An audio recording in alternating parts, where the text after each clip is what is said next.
Salam, hər vaxtınız xeyir. Bugün sizə Ayda Ələkbərovanın təqdimatında mentorluq fəaliyyət planını təqdim edirik. İndi isə mentorluq prosesinin özünə nəzər salaq. Bu proses ilkin addımlardan başlayaraq yekun dəyərləndirməyə qədər olan bütün mərhələləri əhatə edir. Mentorluq prosesinin 4 əsas addımı var.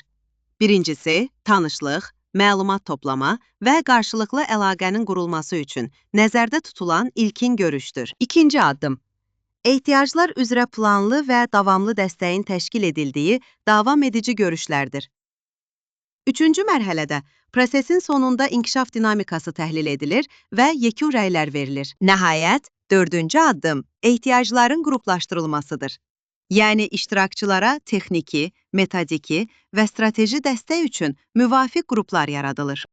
Diaqnostik sorğu və metodoloji analiz prosesin mühüm bir hissəsidir. Bu, bir neçə üsulla aparılır. İlk növbədə aktiv dinləmə yolu ilə aparılan söhbət vasitəsilə ilkin ehtiyaclar müəyyən edilir. Daha sonra Microsoft Pedaqoq və özünü qiymətləndirmə kimi diaqnostik sorğular tətbiq olunur. Növbəti mərhələ dərs müşahidəsidir ki, burada dərs zamanı qeydlər aparılır və sonra müəllimlə müzakirə edilir. Sonda isə dərs planının analizi aparılaraq inkişaf ehtiyacları müəyyənləşdirilir. İndi isə gəlin, inkişaf, izləmə və dəyərləndirmə mərhələlərini daha ətraflı nəzərdən keçirək. Davam edici görüşlərin formatı bir neçə mərhələdən ibarətdir. Öyrədici mərhələdə ehtiyaclara uyğun fərdi və ya qrup məşğələləri keçirilir. Tətbiq mərhələsində mentor dərs dinləmələri vasitəsilə inkişafı izləyir.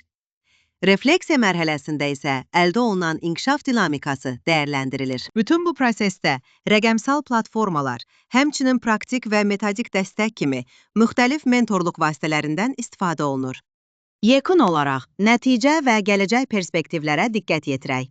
Qeyd etmək lazımdır ki, mentorluğun əsas məqsədi peşəkar inkişafın davamlı olaraq dəstəklənməsidir.